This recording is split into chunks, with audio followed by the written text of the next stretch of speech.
इसलिए जब तक इन निकम्मे विधायकों की विदाई नहीं तब तक कोई ढिलाई नहीं। इसलिए अगर इन निकम्मे विधायकों से दूरी बनाना है, ज़रूरी बनाना है दूरी, इन निकम्मे विधायकों से बनाना है दूरी, तो फिर MIM है बहुत ही ज़रूरी।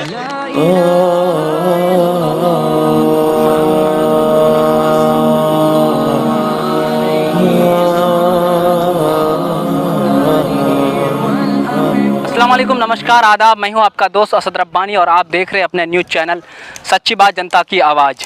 तो दोस्तों, इस वक्त हम मौजूद है पूर्णिया ज़िला पूर्णिया में। यहाँ पर महिला कॉलेज के बगल में है। यहाँ पर आप नया अपडेट देने जा रहे हैं आप लोग को, क्योंकि यहाँ जो है अमौर विधानसभा के बारे में सबसे पहले बताएंगे। अमौर विधानसभा में कौन आगे है, कौन पीछे है, तो यहाँ पर एक भाई साहब है, बताएंगे आप। तो आप एक नया ये बताइए कि अभी जो ये अब नया अपडेट आया क्या है? अभी जो अपडेट आया है, तो अभी का अपडेट एक मतलब क्या है कि लोगों को जो रुझान था, लोगों के मन में जो था, बिल्कुल वो उसी तरह हुआ है। लोगों ने विकास के मुद्दे पे वोट किया है। लोगों ने यहाँ के पिछड़ेपन को देखते हुए, यहाँ पे स्कूल का व्यवस्था ठीक नहीं था, हॉस्पिटल का व्यवस्था ठीक नहीं था, लोगों ने इसके विरुद्ध वोट किया है। लोगों ने इस बार मन बना लिया था कि इस बार बदलाव करना ज़रूरी है, क्योंकि ये विधायक, माननीय जो विधायक पहले थे हमारे, अब वो पूर्व विधायक इंशाल्लाह हो जाएंगे और डिक्लेयर हो जाएगा कुछ ही घंटों में। अभी तो डिक्लेयर हुआ नहीं है, क्योंकि डिक्लेयर हो जाएंगे। अभी जो 12 राउंड का ये मतलब अपडेट आया आपके पास, तो मतलब बताइएगा कौन कितना अक्षर से ये मतलब इसे 12वां राउंड का जो अपडेट है वो है कि कांग्रेस को, माननीय विधायक को, अब्दुल जलील मस्तान साहब को 8014 वोट है जी, और JDU के सबा जफर को 15,775 वोट, और MIM के बिहार प्रदेश अध्यक्ष जनाब अख्तर अली मान साहब को 41,234 वोट है। कितने वोट से आगे हैं? लगभग समथिंग 21,000 वोट से आगे हैं। 21,000 वोट से आगे? जी, 21,000 वोट से आगे हैं। तो दोस्तों, मैं बताते चलूँ कि अभी 12वां के राउंड अभी गिनती हुआ है। यहाँ पर 32 राउंड होना है, तो 33 राउंड होना है, तो बने रहिए। तो यहाँ पर चाचा पूछते हैं, इस बार जो आप वोट किए, किन मुद्दों का आधार पर वोट किए? जी सर, मैं जो है रहट बलिया के रहने वाले हैं जी, और अमौर प्रखंड पड़ता है। यहाँ पर जो है पूरे आवाम ने एक बात का जो है सर्वे किया कि हॉस्पिटल बना हुआ है, डॉक्टर नहीं है, स्कूल बना हुआ है, मास्टर नहीं है, और गोया के जो है ब्लॉकों के अंदर बहुत घुसखोरी होता था।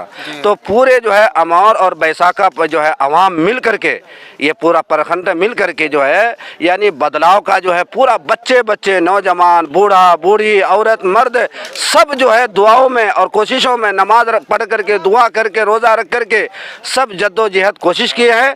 अल्लाह का करम और फजल है कि हमारे अख्तरुल ईमान साहब जो है करीब 22 साढ़े 22 हज़ार वोट से ऊपर है, और यही हम लोग गुमान भी रखे थे, और ये उम्मीद भी था कि सबसे ज़्यादा लीड करेंगे और बहुत वोटों से जीतेंगे इंशाअल्लाह। चाचा, ये जो अभी गिनती जो शुरू हुआ ये अमौर प्रखंड से शुरू है जी, मगर अभी बैसा प्रखंड नहीं पहुंचा है। अच्छा, तो क्या आपको लगता है क्या उलटफेर होगा? बिल्कुल उलटफेर बहुत ही ज़्यादा होगा, इसलिए कि जो है जलील मस्तान साहब के जो गांव है, उसके जो इलाका है, उससे भी जो है पतंग वालों को यानी अख्तरुल ईमान साहब को बहुत ज़्यादा वोट आएगा, इसलिए कि वो काम नहीं किए हैं। काम तो ये किए हैं, सब हिंदू को, मुसलमान को, और जो है कुलैया को, बंगाली को, सब को जोड़ करके काम किए हैं। सब जो है इससे इत्तिफाक है, सब खुश है और सब राजी है, और सब जो है मेहनत करके जो है इसको जो आगे बढ़ाए हैं, और सब का जो है उम्मीद है कि जो है हम लोगों का जो है यानी जो काम यानी परेशानी है, वो परेशानी को दूर करेगा, हम सब के वास्ते भलाई करेगा।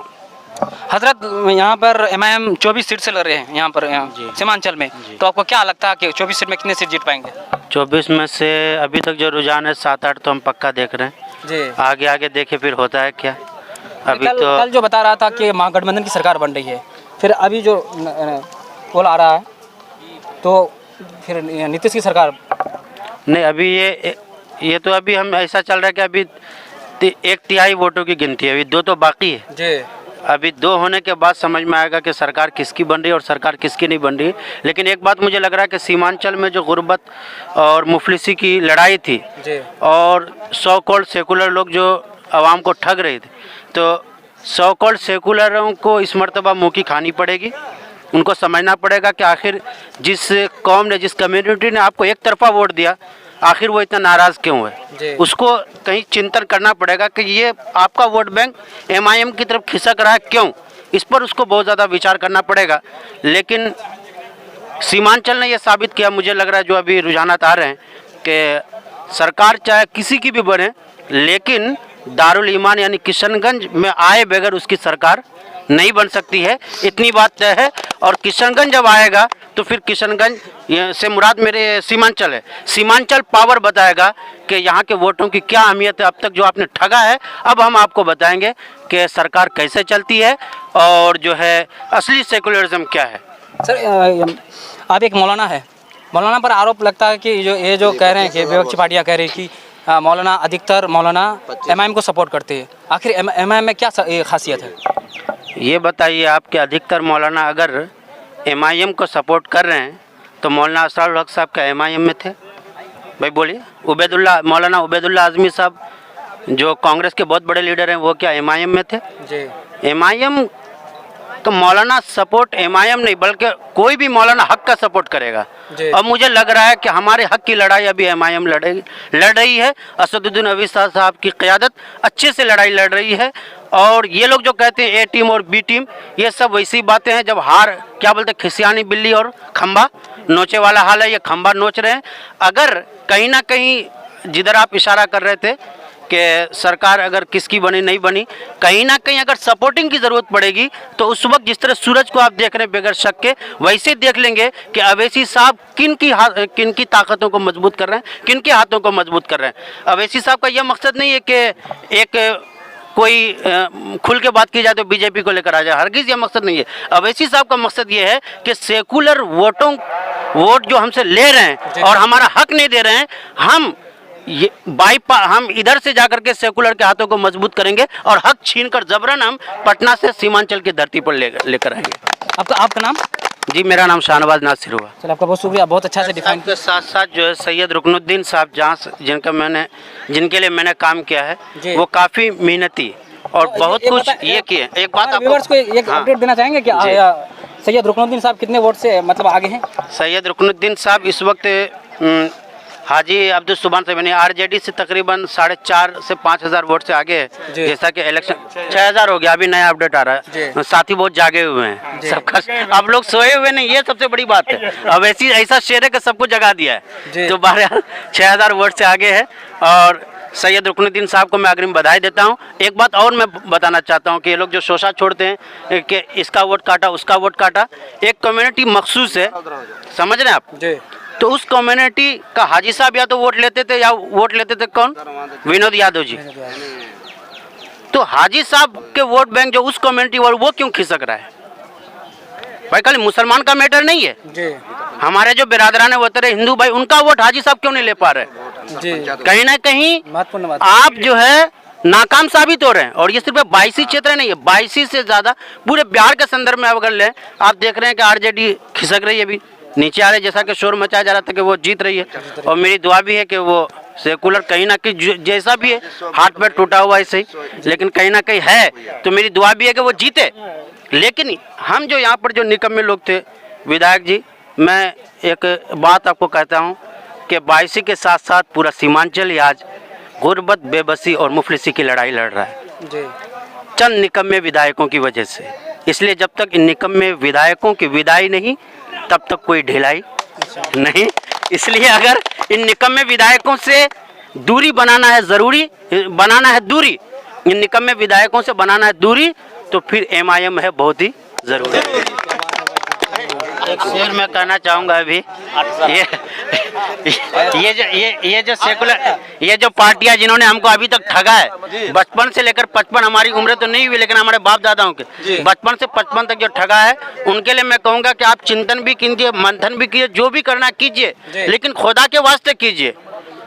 MIM आपका कभी भी सपोर्ट ही करेगी, विरोध बस आपको बताएगी कि भाई आप जो सरकार में दंदना रहे थे, बावला हो रहे थे, लगाम इस तरह से, और आपको जाना इधर है जाना उधर है, लगाम हमारे हाथों में रहेगा। इसलिए मैं उनको एक शेर कहूँगा, इशारे में समझ जाए वो लोग, धसान पार्टी वाले भी, मस्तान धसान, हाँ मस्तान कटान धसान, ये लोग समझ जाए कि तुम्हारे पाँव के नीचे ज़मीन नहीं, तुम्हारे पाँव के नीचे ज़मीन नहीं। और अजब ये है कि फिर भी तुम्हें यकीन नहीं, उसको यकीन नहीं। और आपको बधाई देना चाहता हूँ कि आपकी जो न्यूज़ है ये सच्ची बात, जनता की आवाज़, आप जनता की आवाज़ ऐसे वक्त में उठा रहे हैं जबकि अक्सर मीडिया बिक चुकी है। अक्सर मीडिया आज क्या बोला जाए, एक लफ्ज़ है बहुत ज़्यादा। तो आपको मैं बहुत बधाई देता हूँ। आप अपने आप को बिल्कुल एहसास से कमतरी में ना लाए, अपने आप को छोटा ना समझे, बल्कि मेरी आवाज़ है, मैं देखता भी हूँ जनता की ये सच्ची बात को, तो मैं देखता भी, मैं उसका व्यूवर से हूँ। और मैं जनता से भी अपील करूंगा कि इस जैसे मीडिया वालों को सुने, देखे, जो ग्राउंड जीरो पे ना कि एसी कमरों में बैठ करके रिपोर्टिंग तैयार करते रहते हैं। ज़मीन पर उतरिए, रिपोर्टिंग कीजिए, और मीडिया होने का जो जमहूरियत का चौथा खंभा है उसका हक अदा कीजिए। और ये हक कहीं ना कहीं आप हजरात अदा कर रहे हैं, इसलिए आपको भी आपकी जीत की बधाई। ये जीत की बधाई, ये तो आप किसी पार्टी से नहीं कह रहा हूँ मैं, जीत की ये बधाई कि आपने मीडिया को मीडिया बनाए रखा है। आपने ऐसे वक्त में एक टिमटिमाते हुए चिराग का काम किया है जिस वक्त के हर तरफ अंधेरा ही अंधेरा मीडिया के हवाले से। सो आपको भी बहुत ज़्यादा बधाई। Thank you so much.